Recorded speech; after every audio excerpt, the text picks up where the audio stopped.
Another rough start for Bryce Elder on a Wednesday leads to a series loss to the Phillies. Is he starting to make us concerned for the postseason rotation? Does it matter? We'll discuss that and more on today's episode of Locked On Braves. So let's get into it. You are Locked On Braves, your daily Atlanta Braves podcast. Part of the Locked On Podcast Network, your team every day.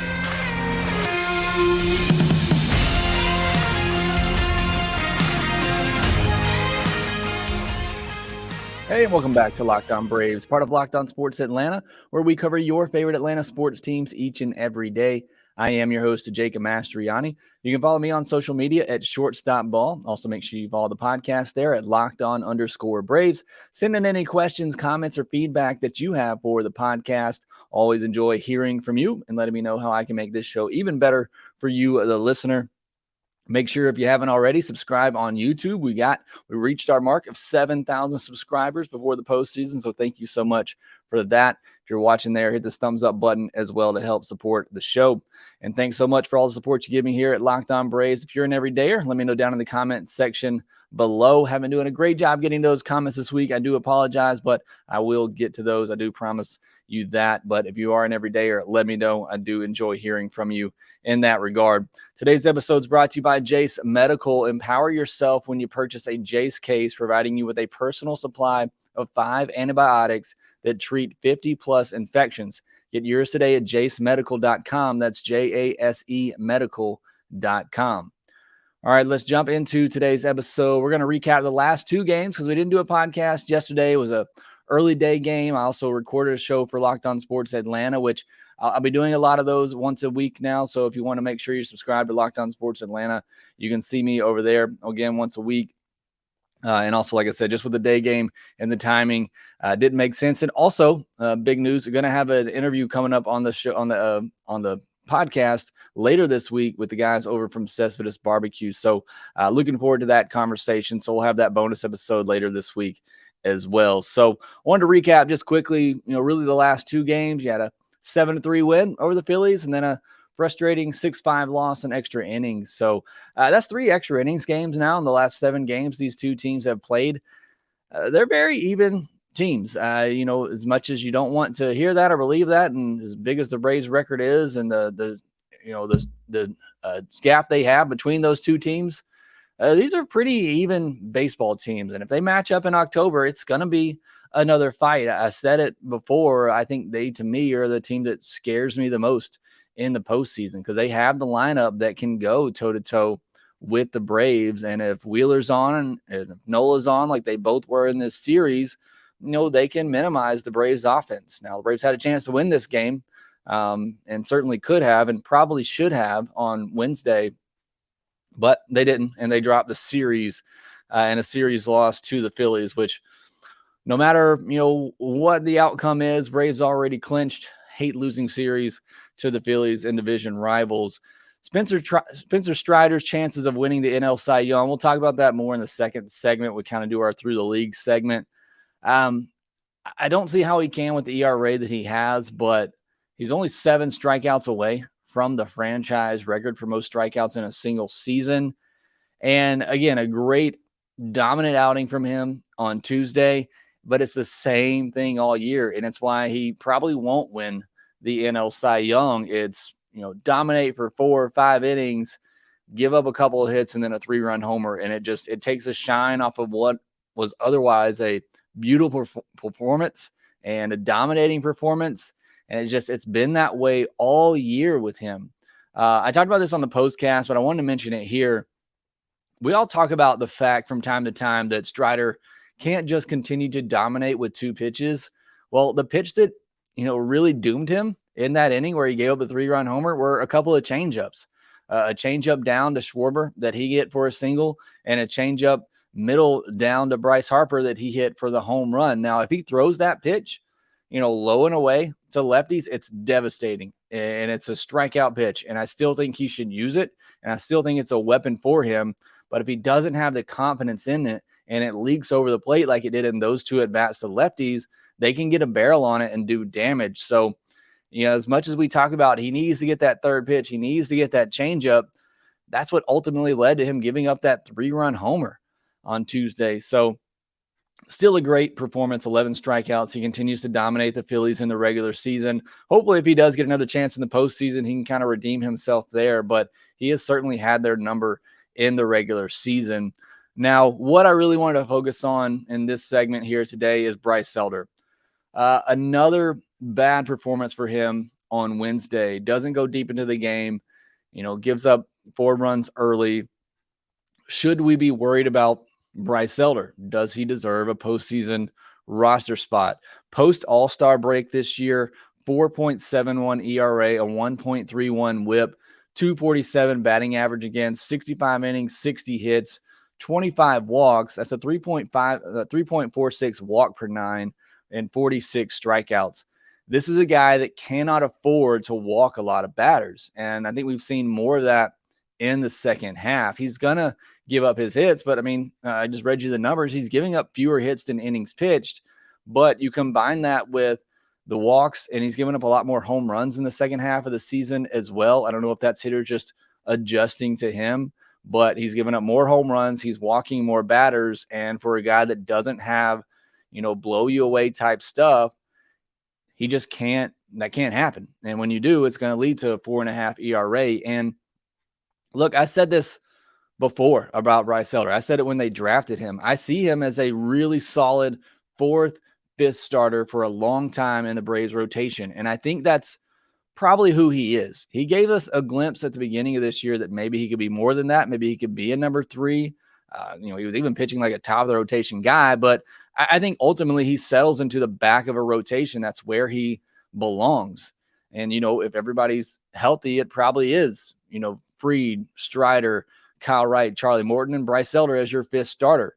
And if those are your numbers as a 5th starter, you can live with that. Now, I like to see him start giving more length, but still, I think we have to look at Bryce Elder a little bit differently. He is not a top of the rotation pitcher. He is probably a 5th starter with, 4 starter type upside, if you want to call that upside. And I think he's pitched more like that in the second half. And again, he can't live with the walks and the home runs. He has to have that location on. He has to live on the edges. He has to get that weak contact. And he just hasn't gotten that as much here in the second half. He's already thrown the most innings of his career, so there could be some possible fatigue coming on. I wish they would have skipped him a start or at least given him extra rest, because it seems like he needs that at this point. So do you trust him in a postseason rotation? Because I've been pretty adamant all along saying he is my 4th guy in a postseason rotation. Now, one thing I did not know, and I apologize for not knowing this and not, letting you know this, there is another off day in the NLDS. I hate the NLDS schedule. I hate the postseason schedule the way it is. I'm going to say that up front. I've already heard people say that Braves fans are already making excuses. That's not what I'm trying to do here.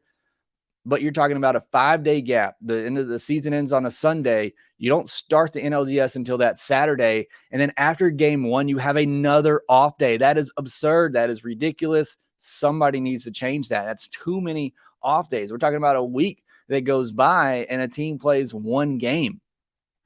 That's not right. It should not be that way. So, but it does perhaps give the Braves a little bit of advantage. I think it also gives the wild card team coming in a big advantage, because you're going to be able to throw your number 1 in game 2. So, and I've said this even before I knew that there was an extra off day.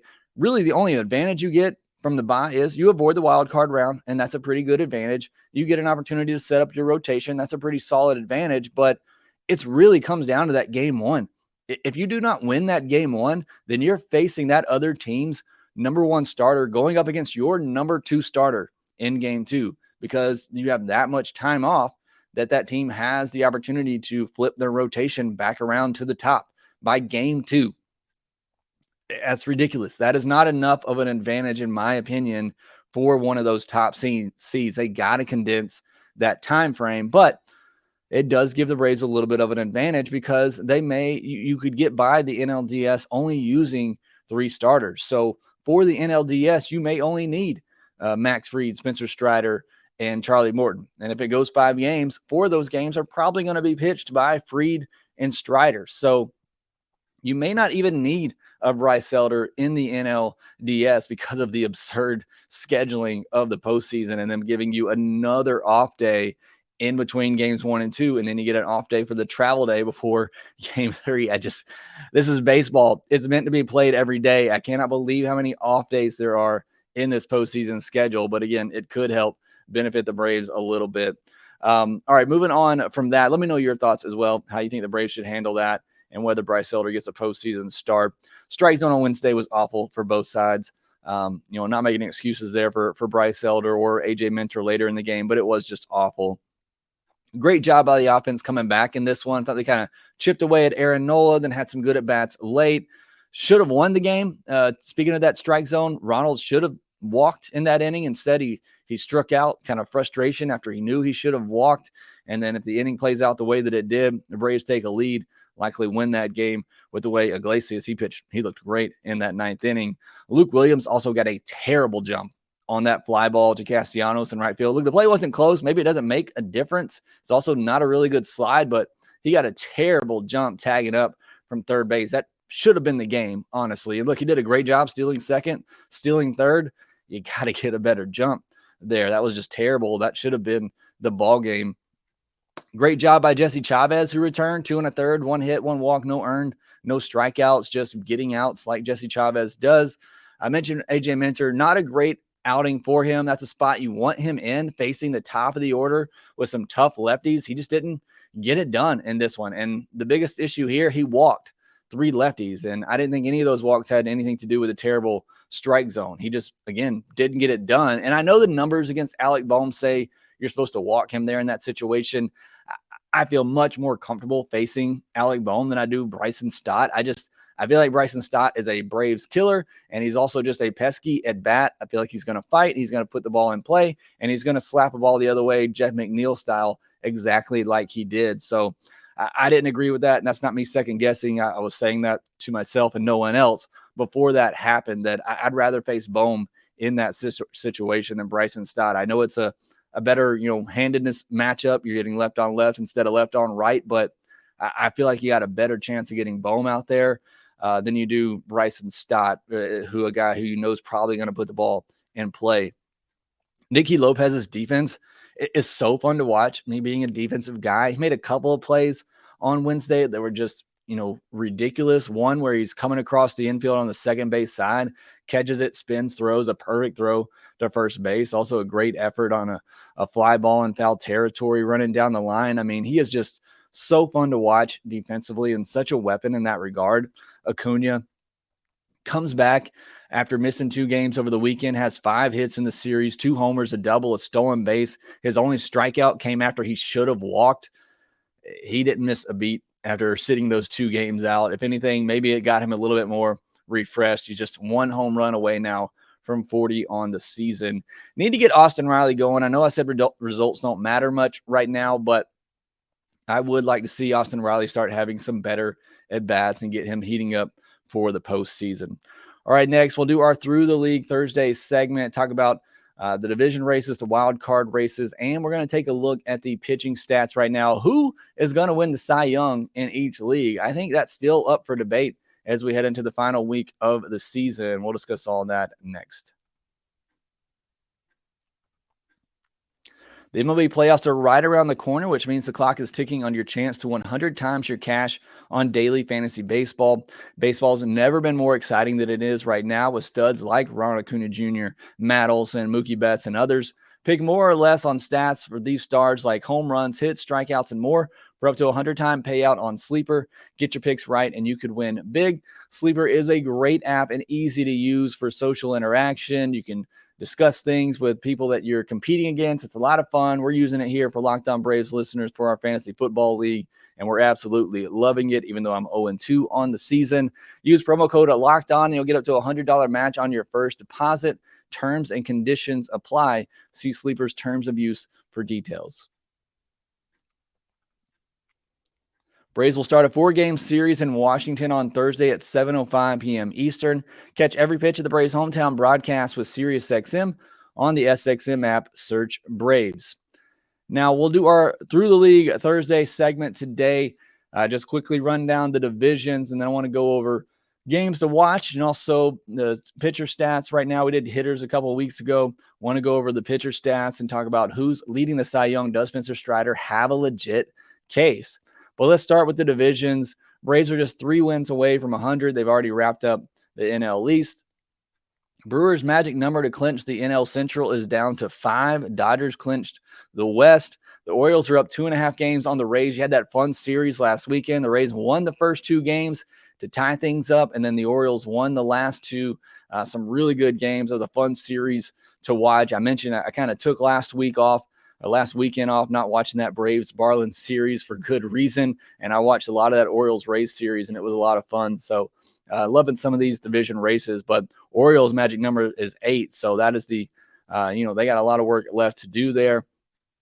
Twins' magic number is 1, so they could be clinching on Thursday. Astros, Mariners, and Rangers are all within a half game of each other, so nothing decided there in the AL West. As for the AL wild card, you got Toronto, Seattle, and Texas together for those 2 spots. You can throw the Astros in there as well. In the National League, you got the D-backs who have the 2nd spot now. They've overtaken the Cubs, and you got the Cubs, Marlins, and Reds within a game of each other, and the Giants are slipping a bit there in that NL wild card race. Just as a reminder, the NL Central winner will face the 3rd wild card team. So just keep that in mind that, if the season ended today, it would be the Brewers and the Marlins in the wild card series, and the Phillies it would be the Brewers and the Cubs in the wild card series, and the Phillies and the Cubs, and the Braves will play the winner of the Phillies and the Diamondbacks. Sorry, I keep messing that up. The Braves will play the winner of the Phillies and Diamondbacks if the season ends today, and then the Brewers and the Cubs would be that other wild card matchup. So something to keep an eye on there. Games to watch this weekend: Blue Jays at Rays, a big series there. Mariners at Rangers, obviously the best series of the weekend with a lot on the line. And I think those 2 teams play 7 times the rest of the way. So those are going to be some very important games. And then you got the Giants at the Dodgers. Dodgers already got things clinched up, but we'll see how they do against their rivals, who obviously still have a lot to play for. We saw the Braves kind of take it off against the Marlins and a little bit against the Phillies. We'll see if the Dodgers can keep that competitive desire going and take out a Giants team that's struggling right now and fading in that NL wild card picture. All right, let's take a look at the pitching stats, leaders, and who wins the Cy Young. Looking at ERA, you got Blake Snell leading the way at 2.33, Garrett Cole at 2.81, Sonny Gray at 2.84, Kodai Senga at 2.96, and Justin Steele at 3.00. Your whip leaders, you got Eflin at 1.01, Luis Castillo 1.05. Then you got Cole, Kirby, and Spencer Strider there as well. He's at 1.06. Average against Blake Snell 181.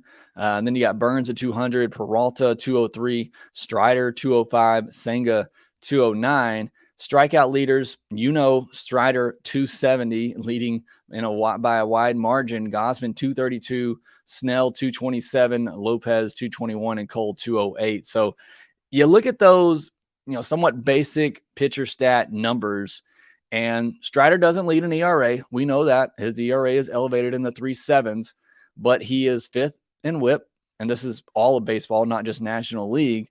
And he is 4th in average against, and he is 1st in strikeouts. So he's top 5 in WHIP, average, and strikeouts. It's just, if he could get that ERA down, if he could avoid those 3-run homers, I think he's running away with this NL Cy Young race, but that's not the case. I also included quality starts because I think that somewhat shows the consistency. I know 6 innings, 3 earned, still not a great ERA, but you can do better than that and still get a quality start. You can go 7 innings, 1 earned, and that counts as a quality start. That more so just shows the consistency for me. You got Logan Webb leads with 23 quality starts, and then Cole, Steele, Framber Valdez, and Zach Wheeler. Now, looking at a more analytical approach, this is coming into Wednesday's matchup. Strider leads all of baseball with a 2.81 FIP. Sonny Gray's second at 2.84 or 2.85. Gausman 3.04. Justin Steele was at 3.06 coming into Wednesday. Then he got blown up pretty good on Wednesday, so I'm sure that went up a little bit. And then you got Eflin and Wheeler and Blake Snell all the way down at 15th with a 3.48 FIP. So that's why I say, it depends on what stats voters look at, but I still think Spencer Strider has an outside shot. Now, does he deserve it? Would I vote for him? I don't think so. I just, as much as I love Spencer Strider and I picked him to win the Cy Young this year, I just don't know that you can give the Cy Young award to a guy that has an ERA closer to 4 than he does 3. And I know you look at all the numbers, and like, he's been the most dominating pitcher in baseball this year. You look at the average against, you look at the strikeouts, you look at all of that. He's been dominating. It's just those home runs, those 3-run homers that he gives up late in the games that are so frustrating and have blown up his ERA. And if it weren't for that, again, he'd be running away with the NL Cy Young. But you can't take those away. It happens. And again, that's just part of the consistency factor as well. We talked about in the MVP race some of the difference between Betts and Acuna. It's because Acuna has been consistent from beginning to end. You can't really make that case for Spencer Strider. Was really good. He hit a big lull and he had some bad starts in there, and he's really good. And then he'll have, another hiccup where he gives up 3 or 4 runs in an outing. It hasn't been, in my mind, as consistent for Spencer Strider the whole way through the season like it has for maybe some of these other pitchers. Now, you go over and look at FanDuel, one of our great sponsors, and you look at the betting lines for Cy Young candidates, and Cole leads the American League at minus 2,200. And I'll be honest, I'm not a gambler. I'm not a bettor. I don't know necessarily what that means, but I know that means he's the favorite right now.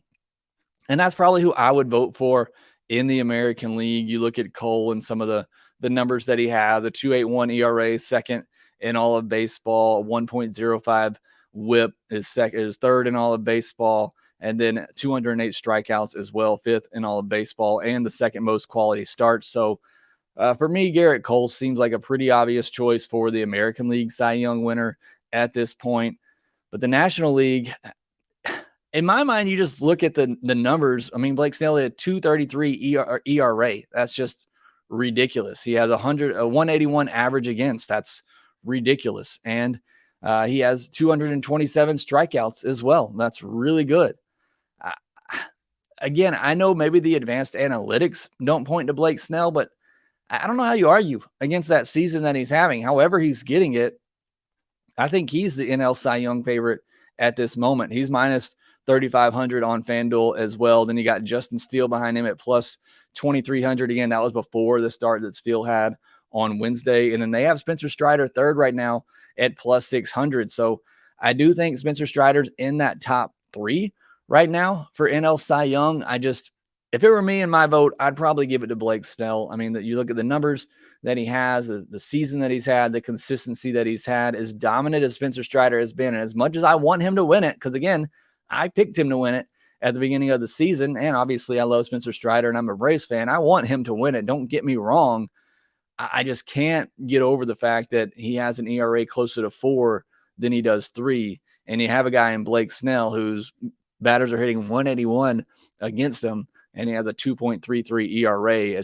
It's hard for me to ignore that. So if I had to vote today, I would go with the front runners. I'd go with Garrett Cole.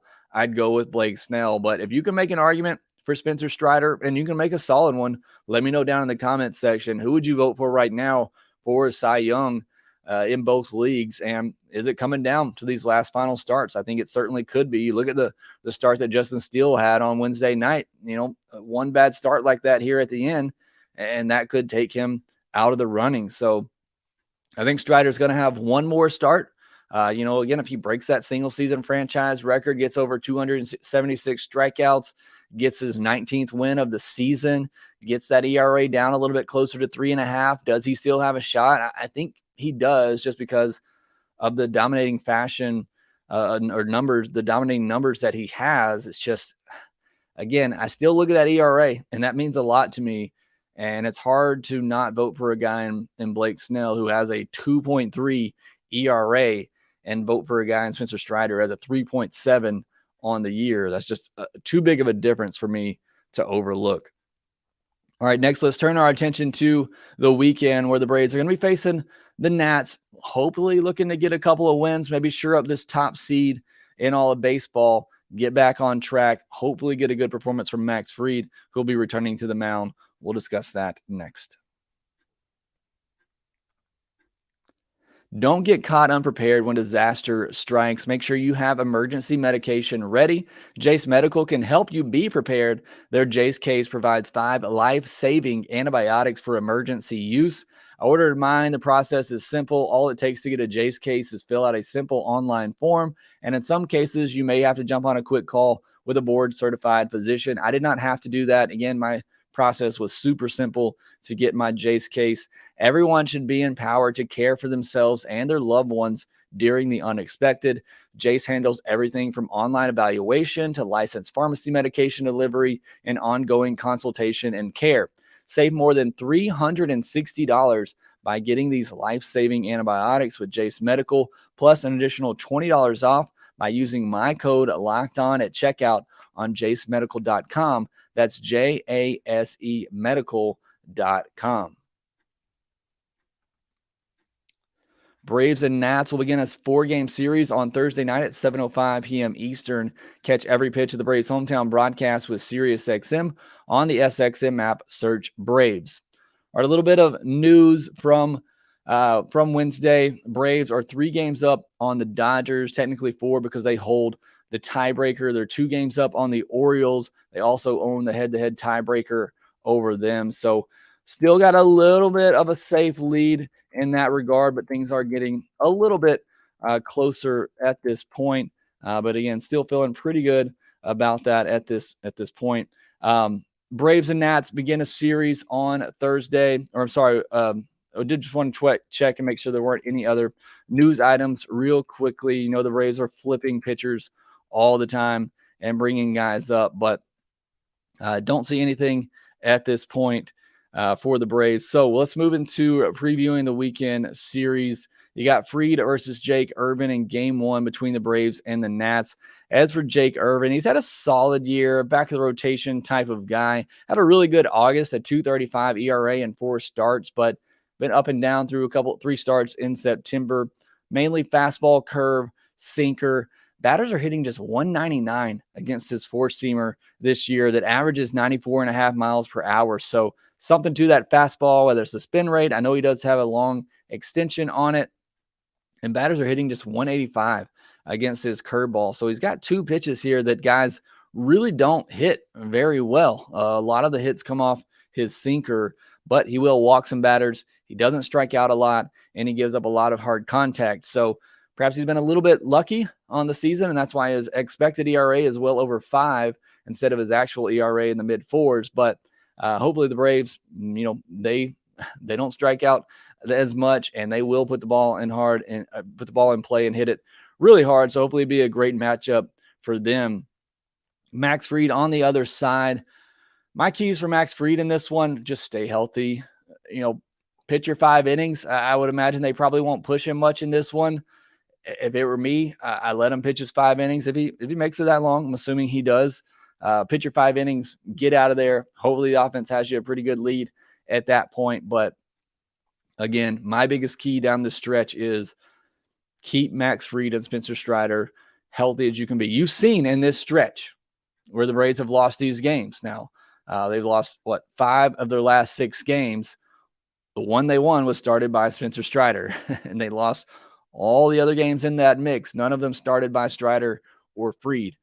You're going to have to win games when Strider and Fried don't pitch, but when they do pitch, you better make sure you're doing your best to win, and that's why it's so important in my mind. You got to have a healthy Fried. You got to have a healthy Spencer Strider going into the postseason. So I don't care the result of this game. I care that Max Fried gets his work in, he gets out, and he feels good and healthy. Hopefully that blister isn't anything lingering. I also think you probably see some guys get some days off in this series. You saw Orlando Arcia got a day off with the day game after night game on Wednesday. I wouldn't be surprised to see Riley get a day off. Maybe Acuna gets off his feet and gets a game in the DH spot. Albies at second base. I wouldn't be surprised if in this series you start seeing guys get some time off. I know Snicker didn't want to do it against the Marlins and Phillies because those two teams are fighting for a postseason spot. So not a good look. You take out your starters, but playing the Nationals, would not be surprised if you see some guys get some rest over the weekend. But would like to see the Braves obviously win a couple more games. I know results don't mean much right now, but it obviously feels much better when you are winning games. So hopefully we see that in this Nats series. And again, that begins on Thursday at 7:05 p.m. Eastern. It'll be Max Fried versus Jake Irvin. Catch every pitch of the Braves hometown broadcast with SiriusXM on the SXM app. Search Braves.